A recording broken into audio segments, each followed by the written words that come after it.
Live from SABC headquarters in Auckland Park, Johannesburg. Welcome to this Friday edition of the Watchdog. My name is Vuyo Mvogo. On the show tonight, President Cyril Ramaphosa's statements on Minister Lindiwe Sisulu. A public relations exercise gone horribly wrong. What could be the implications for the highest political office in the land? But those, again, who have not passed, who did not do well in these exams, we say they should not despair. There are lots of life chances available to them. Those who wish to improve their results should enroll for the second chance Matric program. Registration into the program is already open. The Department of Education details its assistance program for the thousands of pupils who have failed. All that and more in tonight's episode of the Watchdog, which starts right now.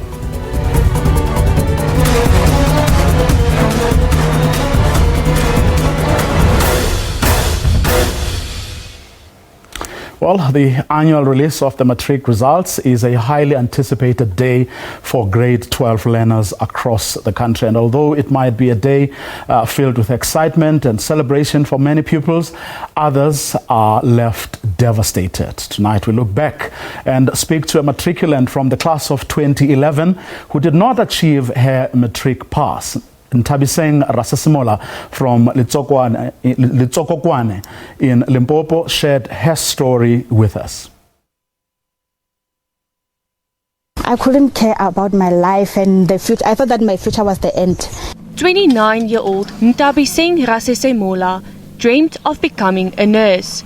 But after failing Matric, she thought her future had reached a dead end. She still remembers how the outcome of that day affected her. It affected me a lot as it was my first time failing since I went to school. It affected me a lot as I see a car passing by with newspapers. We ran in to buy it. I didn't see my name. I was with my brother in grade 12. Me and my brother's name didn't come out. So I started crying. My mom encouraged me and said that, don't worry, just go and take your results. Maybe you have passed. I went to school and take my results.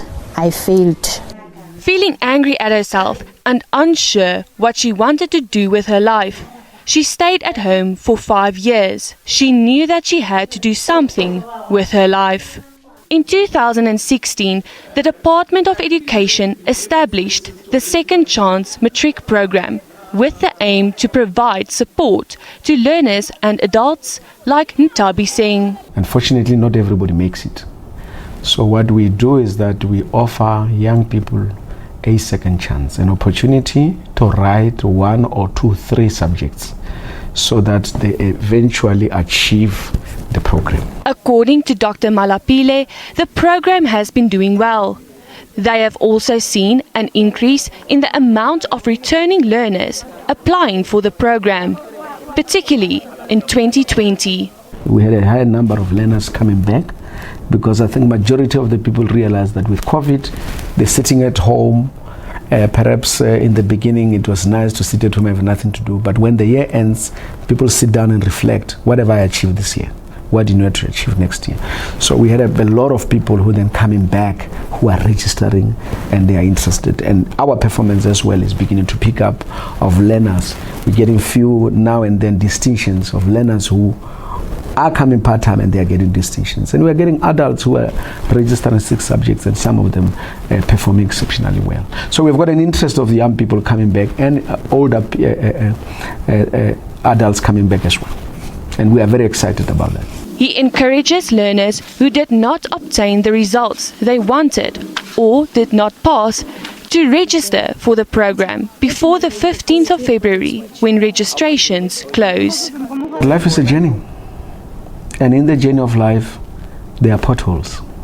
There are tire punches. So if you did not do well in Matric, that's not the end of the world. You should be able to come back and do the second chance. While studying, her interest in teaching grew more and more, and today she is running her own creche. She encourages grade 12 learners that failed not to give up. Even if at the end you fail, they must know that failure is not the end of the world. There's always a way. Anke Notnagel, SABC News, Johannesburg. Okay, ma'am. Well, as Ntabi Singh says there, failure is indeed not the end of the world.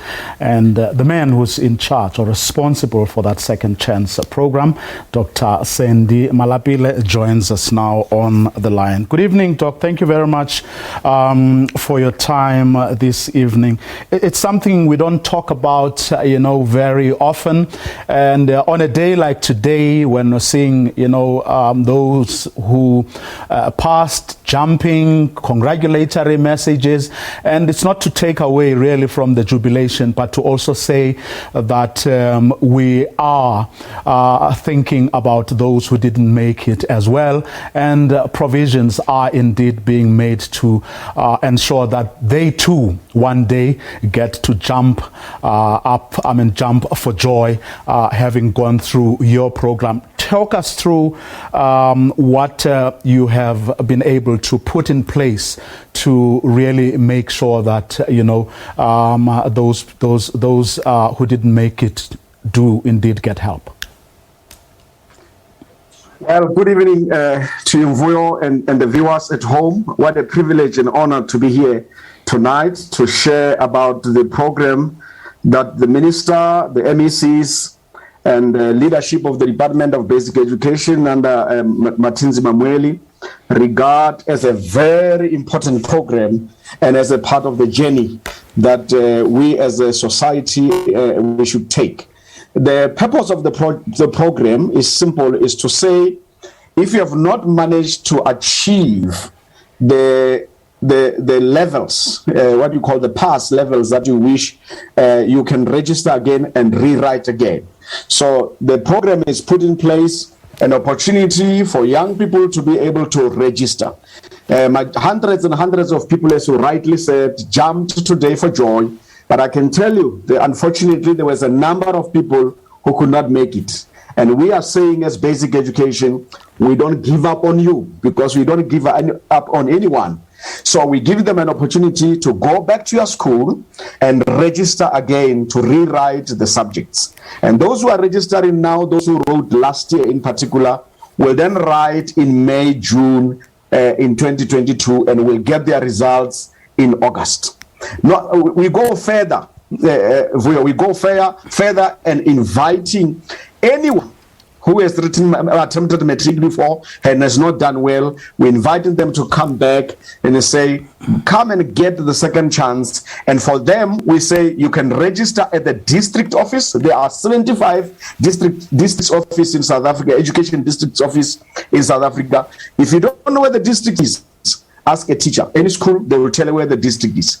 Those who have got access to the internet, we encourage you to go to the Second Chance Matric program to register, so that you can have an opportunity in October, November to rewrite the subjects that you may have not passed in the first instance. So the program is providing a number of support.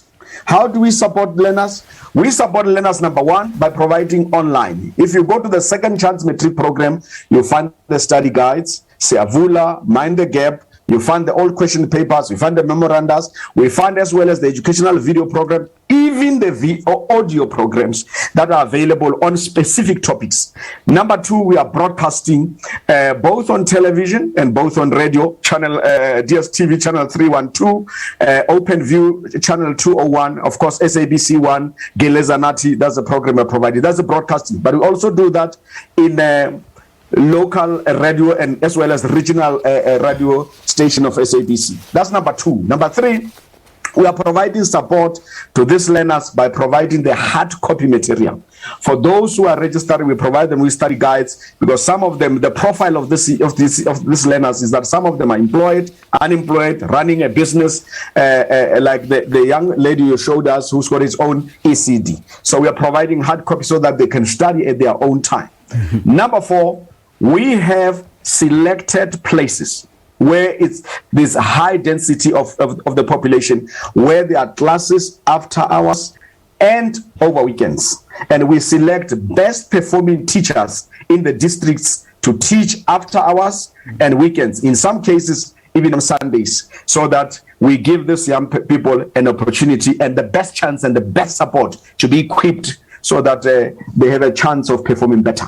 Mm-hmm. Now, from past experience, Dr. Malapile, what percentage of students who would have failed take advantage of this opportunity?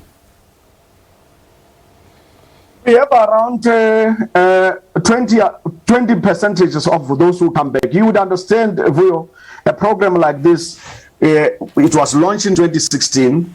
It has been growing in leaps and bounds, and we're starting to see the number growing because people are becoming aware of the program.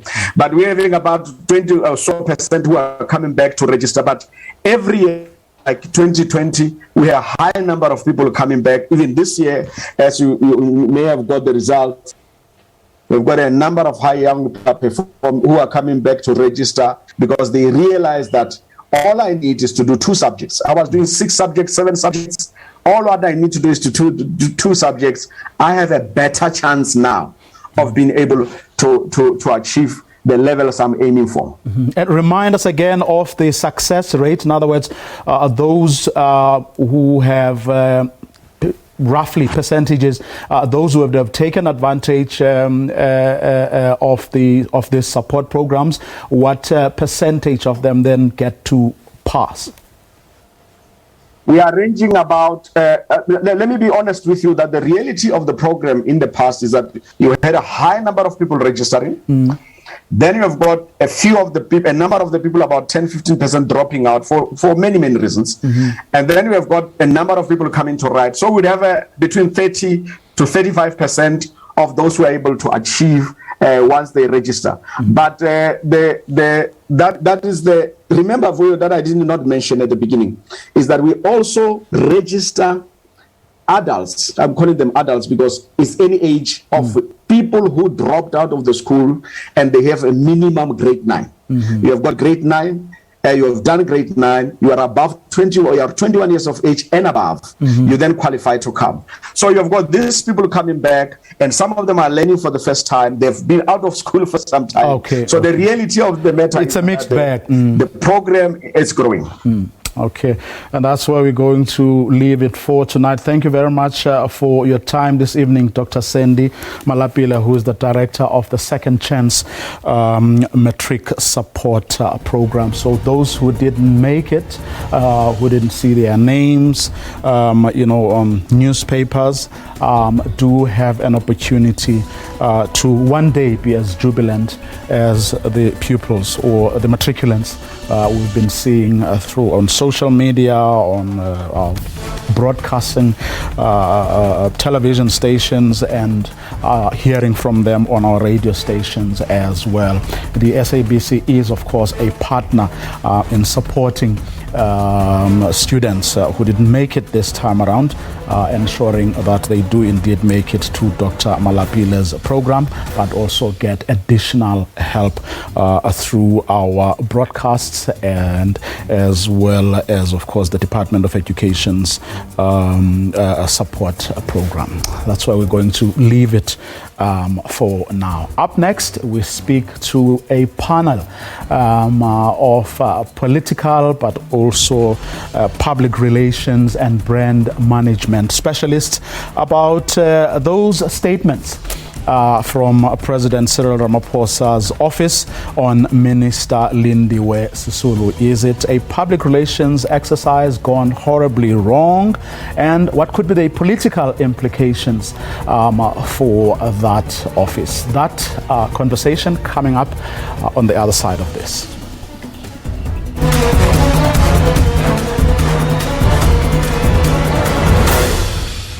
Well, political posturing is already in play ahead of the ANC's December elective conference. Minister of Tourism Lindiwe Sisulu has openly defied President Cyril Ramaphosa by refuting the president's statements that she will withdraw her attack on the judiciary.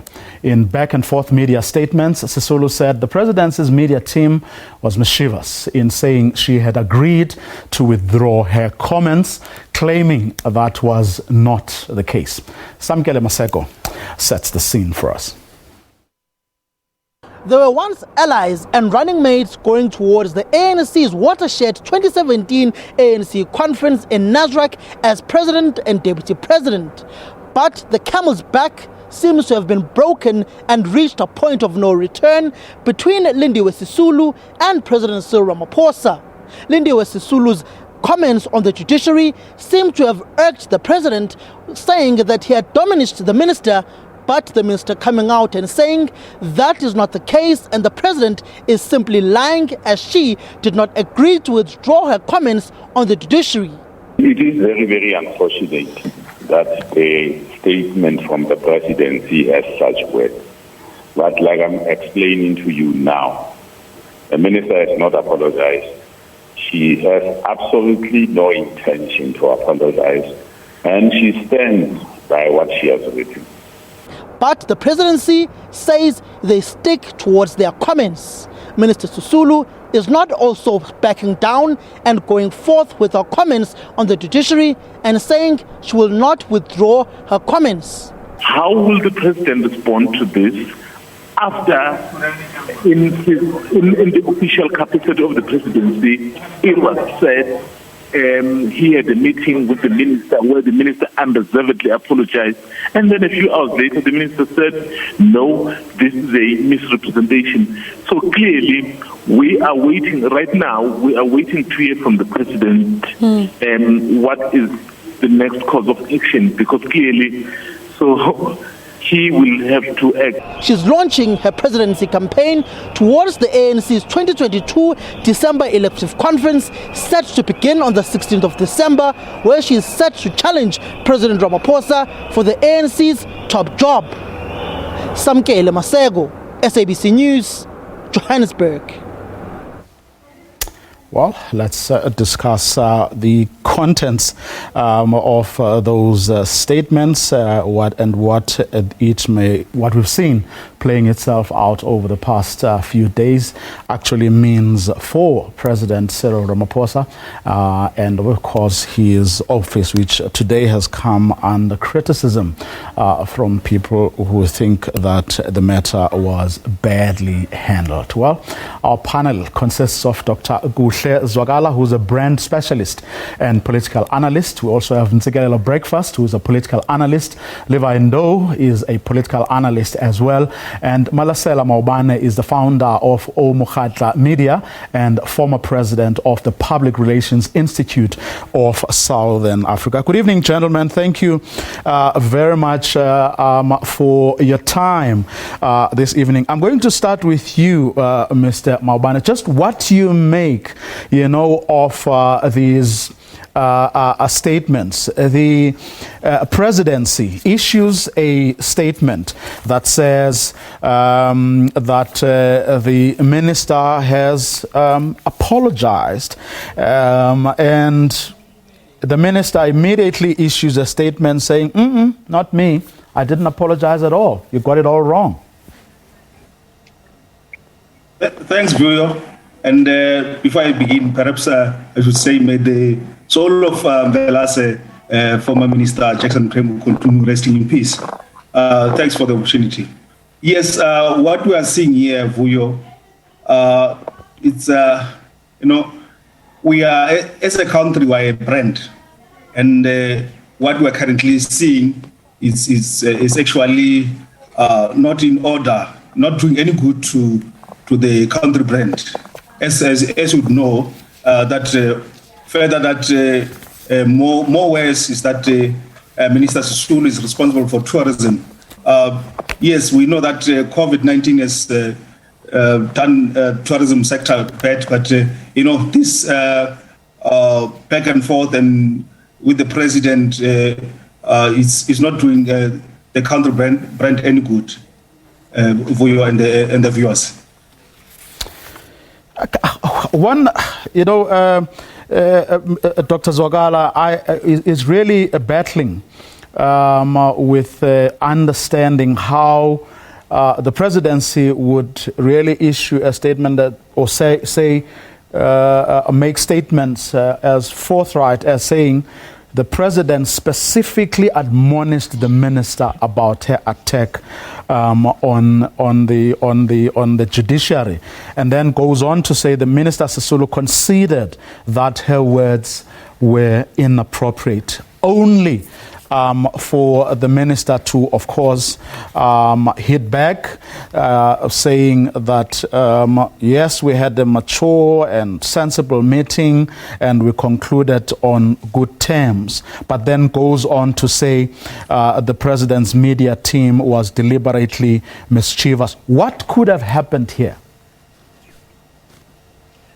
Good morning, good morning, colleagues and the viewers.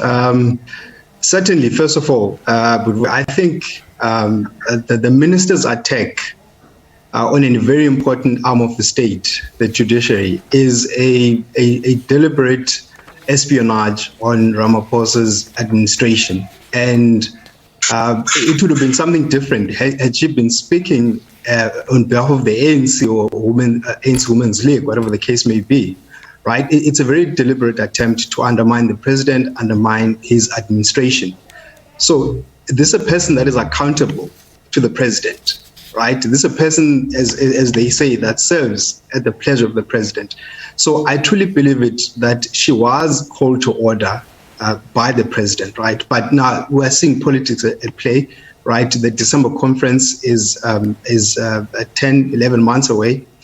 But now she would then come out to the public to portray a certain image, to portray a certain bravery about herself, because she now wants, she's actually asking to be fired. So she should be fired. But now here's a long-term thinking about this. She would want to be fired so that she can build a campaign around that victim card to say, look, I was fired. So therefore, I'm the victim. I can contest this president. Look, we've seen this movie before.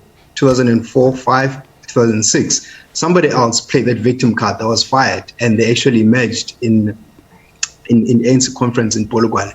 It's a very deliberate attempt, and I think the minister should be fired. Levi Ndo, your thoughts? Good evening, Vuyo. Good evening to the viewers at home. Firstly, indeed, apparently the meeting took place between the president and the Minister of Tourism. My view is that this might also be an attempt to launch the campaign by Lindiwe Sisulu. But there are a few things that I think we need to acknowledge. Firstly, Lindiwe Sisulu is the senior member of the governing party, the ANC. Lindiwe Sisulu is the minister of the government of South Africa. She has been in cabinet for some time and in government. Lindiwe Sisulu is campaigning, or has made it public that she's campaigning for the ANC. Another thing is that Lindiwe Sisulu is a constitutional being in South Africa. But also, I think there are some statements that one has to think twice before making them, especially when one has to look at the position that he or she occupies in society. The views of the Minister of Tourism, some are saying were raised on a personal basis, and which has to be seen to be correct. But for me, the biggest question would be, when do we have a minister acting in his or her personal capacity? And when does the minister become the real minister? And for me, there are certain positions that when you assume them, you no longer talk on a personal capacity based on the position that you occupy in society. Some might argue that you can wear two hats and become an individual and act in an individual capacity and act in an official capacity. But the question would be, what then becomes primary? And for me, there are things that a minister and a leader of a political party has to look at before making statements. In my view, issues that relate to the Constitution, which is the same Constitution that has put Lindiwe Sisulu into the office, are issues that has to be raised within the confines of government. And if she has been a part of government for quite some time, one would also ask questions that relates to what have you and your colleagues done to ensure that the judiciary in South Africa is transformed and things are actually done properly. But the arguments that are coming now, that she actually apologized and not apologized, there are only two things. One is that the statements from the presidency is incorrect, or the statement from Lindiwe Sisulu is incorrect. So what we need to establish is who is actually telling the truth between the two. Okay. And I know in the near future, we're actually going towards getting the truth. Mtsigalo Breakfast, what do you make of what we've seen over the past 24 hours? Yeah, so I think first of all, it's very important that we don't throw the baby out with the bathwater. I think the rationale behind the letter that was penned down by the minister in the beginning was a subversion of the Western thought, or was a subversion of the dominant paradigm, aimed at exposing the binaries between the powerful and the powerless, between the colonizer and the colonized, between the haves and the have-nots. In that letter, she makes a very important point that we omit. She talks about political co-option and political assimilation for purposes of political conformity. And she makes reference to BEE. That is a very important point because what we have seen in the so-called New South Africa has been the emergency of a new black political elite that is associated with the ruling party as the main beneficiaries of the fruits of democracy. Now, one cannot dismiss that.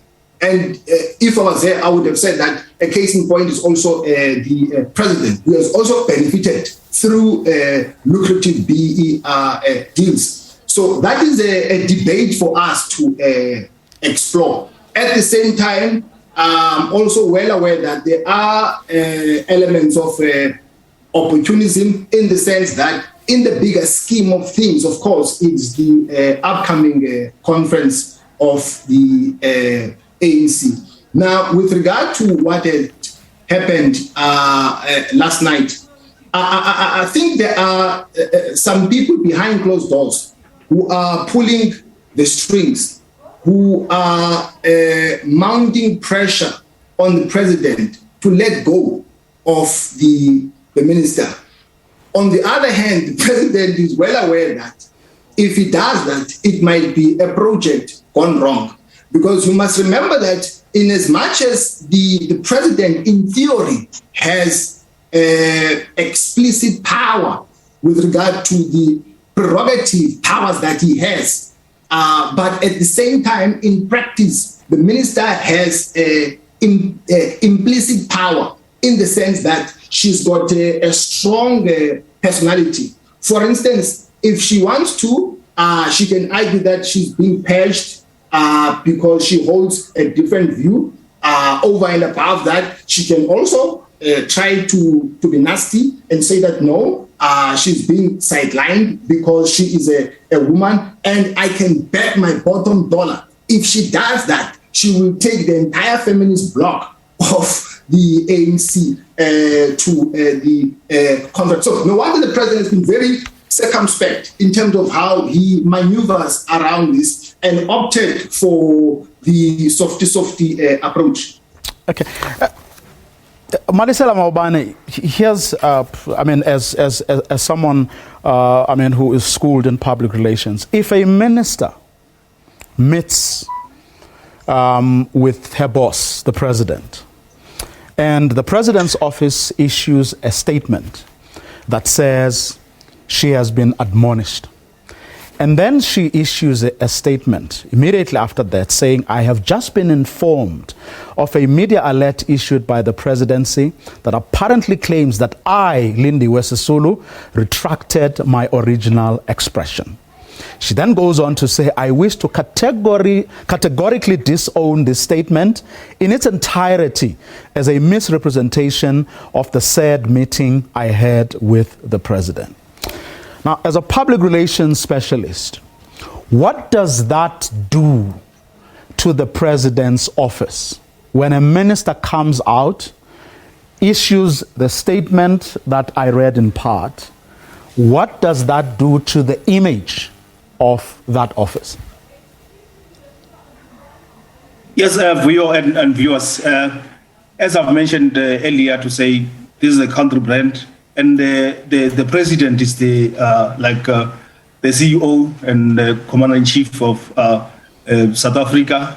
Then if something that is happening now, from a reputation point of view and PR point of view, it does not augur well for the country. And as I would say, the presidency, I would imagine it would be the nerve of the country's administration.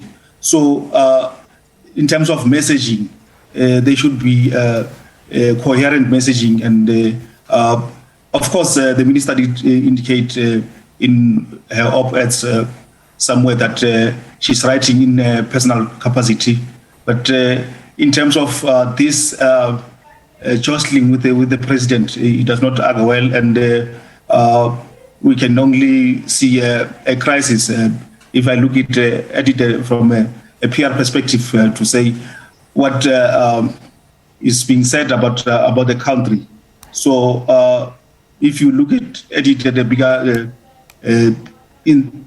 bigger picture, it really is not well. And fellow panelists have also mentioned we are in the conference year of the ruling party, all those things. Of course, and also opportunism and all that.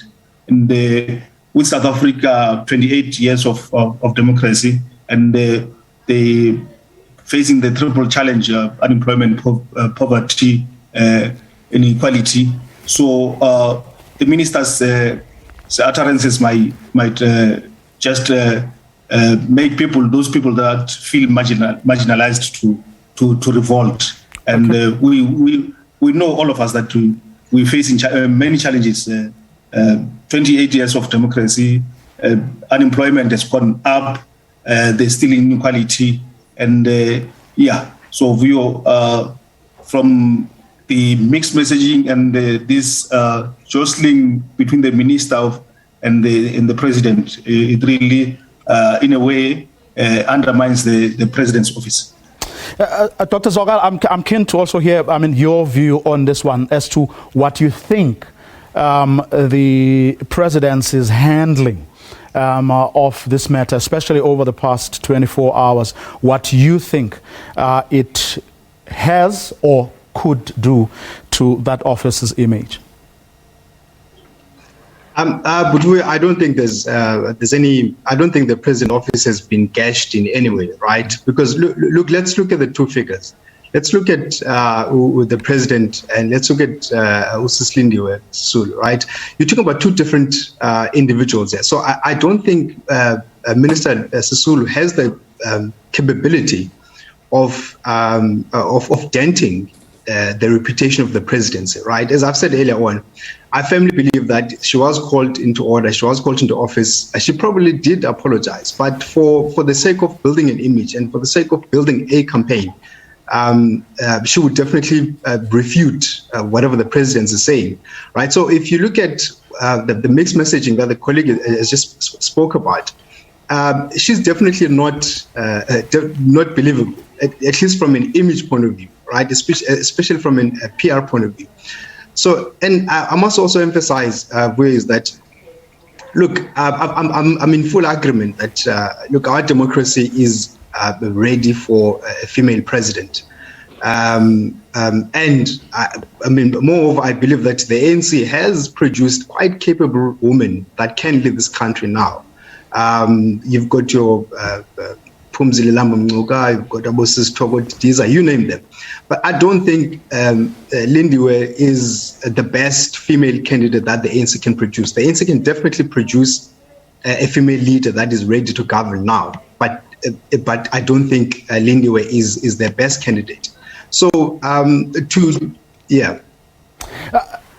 Levi, I'm going to put up a tweet. I hope we're going to be able to put up a tweet here from Madimeja, who says, a forever on the fence president.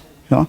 Now, I heard Dr. Zwakala saying she doesn't think, this episode or saga would dent the image of that office. But on the back of what has just happened, you have people like Madimeja saying what he has just said, because to him, it only means, it only proves, what a view that obviously Madimeja has been holding, that the president is a fence-sitter.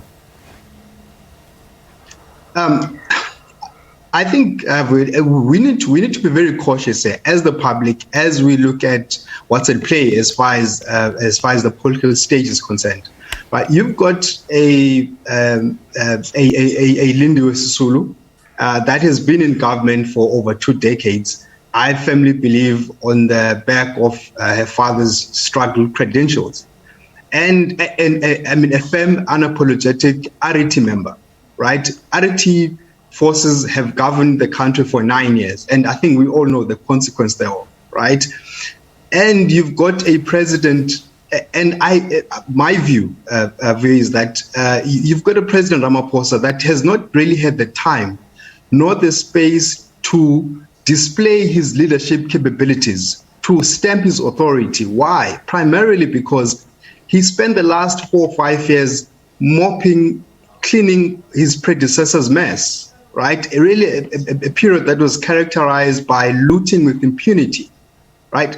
I'm by no means suggesting that it would be quite myopic of him, President Ramaphosa, to ignore Sisulu as a prominent contester come conference, right? But I think South Africans need to be cognizant of the fact that this is a president. We've not seen Ramaphosa in action. He's not implemented anything because he spent so much time. Zondo is a typical example of what the president has been doing in the past 3-4 years, right? And lastly, I think the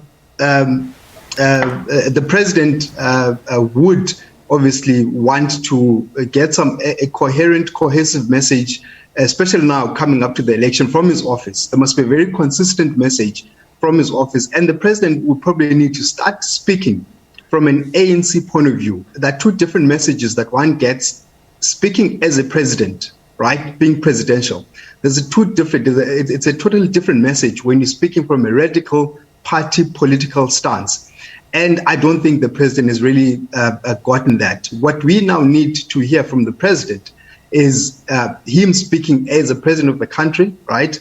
And on the other hand, speaking as an ANC president to deal with his political opponents from within his organization, e.g., Lindiwe Sisulu.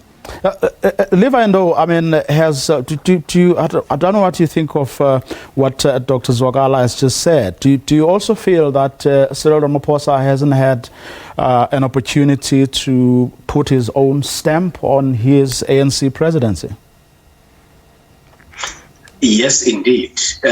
If you remember the January 8th statement, the ANC president has put a lot of focus on matters that relates to discipline within the party, and of course matters that relates to the party renewal.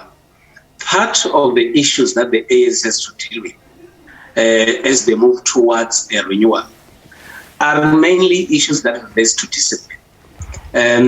My observation is that in the South African politics, the party that has got a lot of ill-disciplined members, or the party that tolerates ill-discipline, has been the ANC. And part of the downfall of the ANC, it's influenced by ill-discipline within its ranks, and that cuts across the entire membership of the ANC. Some that are in the top leadership, middle, and at the bottom. And that is why the ANC leadership said we need to deal with the issue of ill discipline. Another aspect that I've observed is that the president has always been known as a person who follows processes. And that is why, if you look at him and his predecessors, some of them would take actions immediately, and Ramaphosa has always been a person who will follow processes and ensure that he has to consult with his colleagues in government and those that are within the party. Has it worked? Has that worked for him, though? Unfortunately, it might not be working for him, but he also has to create a balance. The balance is that it appears as if some within the ANC who don't want him to continue as the president would want to come with as many strategies as possible to disorganize him so that he should be seen as a failure in the ANC and also in government. But I've also observed that it appears as if the other forces within the ANC do not seem to be having a strong contender against Ramaphosa. So the strategy is to disorganize him and make him to lose focus and focus on other issues within the ANC. If you look at his presidency, he has got no opponents within the party. And before he could go and deal with opposition parties, he has to deal with the opposition within and opposition parties outside. At the same time, there is a lot that has been created in South Africa that has to be cleaned, which was actually created by some of his colleagues. So he's got a lot of daunting tasks ahead of him. The unfortunate part is that as a process individual as he is, time is also not on his side. But at the same time, it is up to the ANC itself now and some senior government leaders to ensure that there is stability in the party, the ANC, and of course, that will create stability within government. But at the same time, we're heading towards a very rough road because if the elective conference is coming and most of those that are ambitious would come with a number of strategies to ensure that at the end of the day, they are sent to the highest ones. And Sigalala Breakfast, is it really about having Cyril Ramaphosa having or not having a strong contender, going to December? Because, I mean, if you go back to the pre-Polokwane, in fact, if you go to the NGC at Tax, which was essentially a proxy where we saw a proxy battle, a rehearsal even of what was going to happen in Polokwane. It wasn't about a strong Jacob Zuma as such, but the people who didn't want Thabo Mbeki finding a person that they could rally behind. And it was a disparate group of people. I mean, they didn't have much, in common. But the various, groupings were prepared to come together, forget everything else, and rally behind an opponent who, with all his flaws, was the most likely to actually defeat a Thabo Mbeki, and that's exactly what happened. Yeah, I think throughout history, the ANC has had ups and downs. But the difference between then and now is that the conflict of late that has broken out has nothing to do with the strategic direction of the party. It has to do with who stands a chance to benefit the material gains. I think everything has a context, and context is everything. The incumbent, the current president, at some point he was the deputy president. So I think he needs to take some responsibility.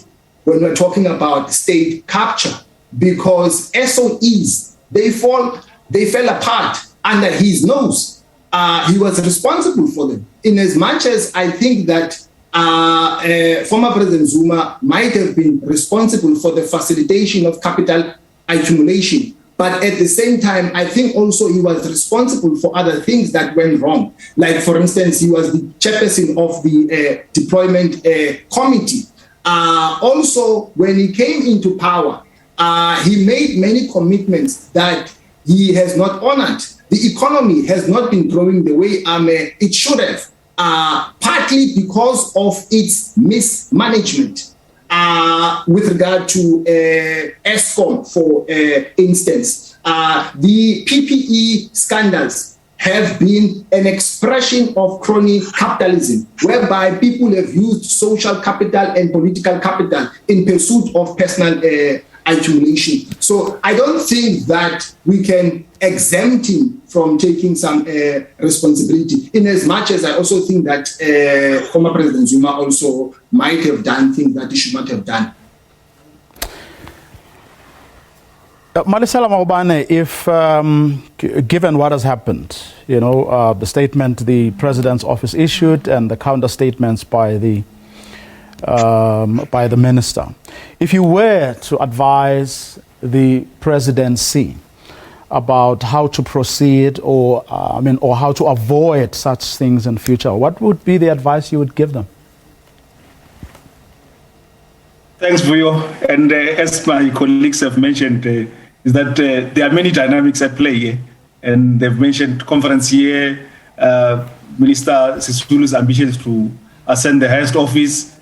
And if it will be purely advice, and because also the party, the element of the party cannot be discounted in the whole thing. In terms of, maybe then let's separate, the state president's office from the office of the ANC president, and say, what advice as a public relations specialist would you give to the office of the state president about how they should handle such matters as this one? Okay, view, and I should think that they are already, in terms of the minister serving in cabinet as part of the executive, and serving, as colleagues have mentioned, at the pleasure of the president. There are some rules of engagement, and in terms of the advice, and as I said, that would be the first point in saying I should imagine that. When the minister was sworn in, she does understand what she should protect the constitution, and also how she should conduct herself as a member of the executive. So that would be the starting point. And if we're going to look at action, the president and the presidency, they did well in having a meeting with her in terms of talking to her, just showing the opinion piece that she has written, are taking the arm of the state, which is the judiciary, is in the wrong light. Dr. Zwagala, if you were to offer any advice to the state president's office on the back of what we've seen over the past 24 hours, what would that be? There needs to be consequence management, right? Look, the president is the head of the state. You can't have one of your subordinates deliberately sabotaging administration. So therefore, there should be consequence thereof, right? As I've said again, I think the minister is calling for this. So therefore, you must expect it. It's politics at play, right?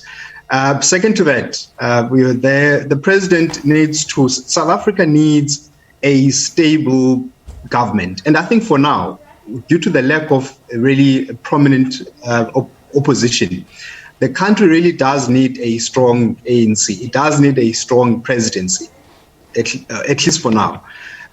What then must happen is that when we talk about radical economic transformation, right? That's what the president now needs to activate. And here, I'm not talking about selling the country's parastatals to an Indian family in exchange of a bunny chow, right? I'm talking about radical transformation that is meant to redress. That's what the president now needs to implement policy so that people that are compromised, people that live in squalor, people that are uneducated, that people need to see practical things. I think that's what the president needs to do. Deal with unorderly ministers and toe his line, stamp his authority so that we could really know what is capable of. As I've said, I don't believe that we've seen what the president is capable of in the past 3 to 4 years. Okay. Levi Endo, what should the president of the ANC do going forward, and how can he avoid, the mess we've seen brought about by these statements? Well, I think it also depends. Firstly, one is to look at the intentions of Lindiwe Sisulu.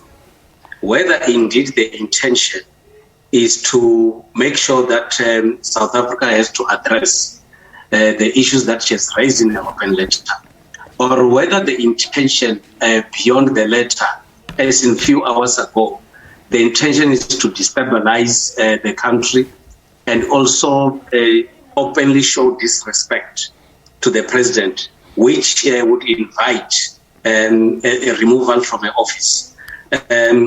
One of the attempts might be to say, maybe the best thing is to invite for an expansion so that I'm able to go out outside the government, and then I mobilize other people so that we destabilize the ANC and the country.